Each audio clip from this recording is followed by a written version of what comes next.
Notes just came in, express mail. Wanted to show you all some higher end material. We don't get it very often, and when we do, we sell it immediately. So here it goes. Clip, cut. Out goes the bubble wrap. Look at all these black eagles over here. Look at all that big old stack of them. So right on top, I have to adjust the slide a little bit.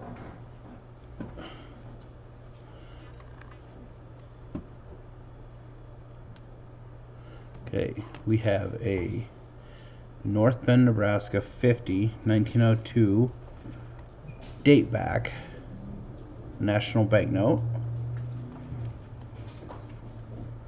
Nice original pin signatures at the bottom. Graded VF30.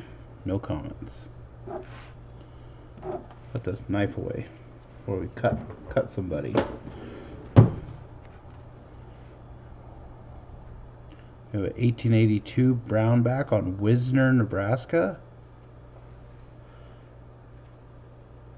Beautiful pin signatures, intact.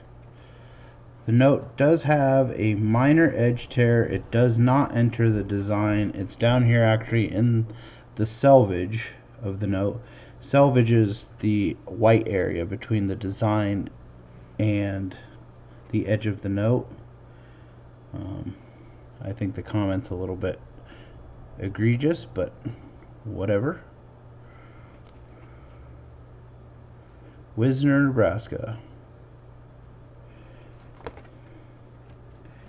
Here is a Columbus, Nebraska brown back from the First National Bank. Pin signatures. This would have been a fountain pen used at the desk. This one has a comment small edge split, which is very minor down here and up here, which would have been from being folded and placed into a wallet of sorts.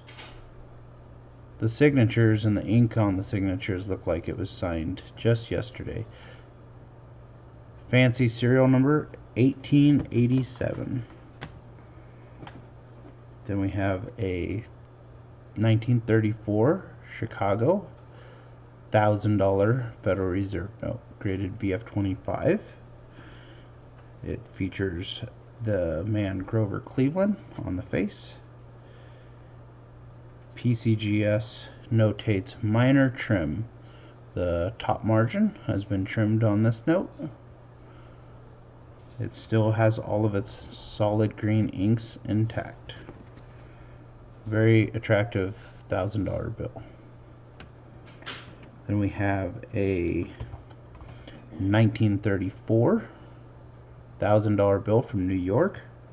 Light green seal. If you notice the difference between these two seals, this is a dark green, this is a light green.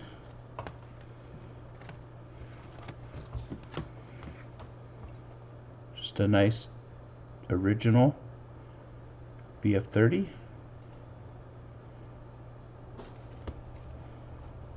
Kind of dirty on the back a little bit. A lot of this is from the teller's hands. They would use what's called teller grease, and that they would put it on their fingers to count money. So what you see sometimes on these notes is the staining along the edges or in the middle. That's from the dirty teller hands counting the vault cash. Next up, we have a $100 plainback from Shreveport, Louisiana. It's an extremely tough note. It's a dual serial number note, so that means it was printed after 1926.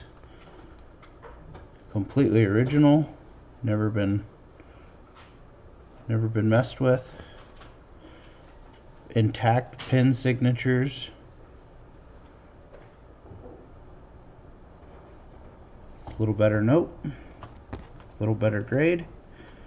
And then last, we have the elusive 1891 $50 silver certificate.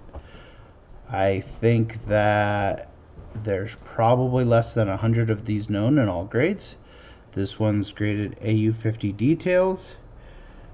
This has bright white paper with bold colored fibers that are popping out of the paper.